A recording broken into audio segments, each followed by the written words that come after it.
최상병이 실종된 직후 사단장이 포구 속에 수색 지시를 내린 게 법적 문제가 되는지 가장 먼저 따져본 사람이 김계환 해병대 사령관이었던 걸로 확인됐습니다.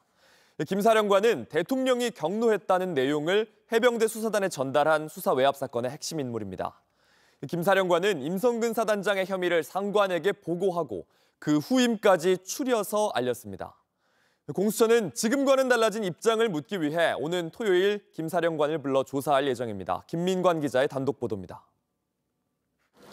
경북 지역에 폭우가 내려 주민 피해가 커지자 해병대 1사단 병력이 7월 17일 복구 수색 작전에 투입됐습니다. 투입된 병력에 대한 작전 통제권은 곧바로 관할 육군으로 넘어갔습니다. 그럼에도 불구하고 작전권이 넘어간 지 12시간이 지난 뒤 임성근 해병 1사단장이 서명한 작전 명령이 하달됩니다. 최상병이 속한 부대를 포함해 해병대 병력의 작전을 부대별로 지시한 문건입니다. 월권이나 직권남용 가능성이 있는 상황인 겁니다.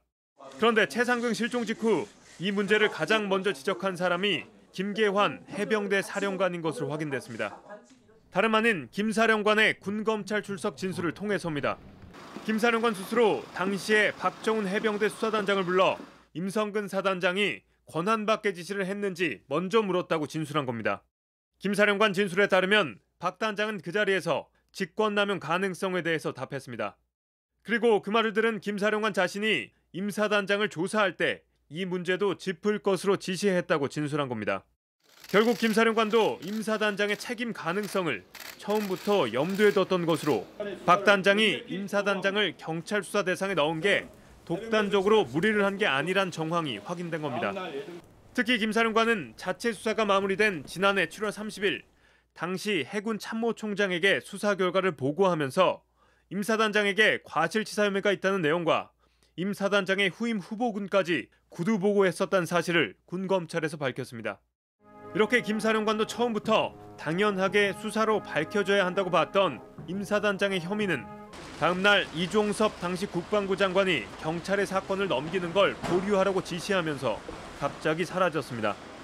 기정사실로 알려졌던 임 사단장의 사의 표명도 없던 일이 됐습니다.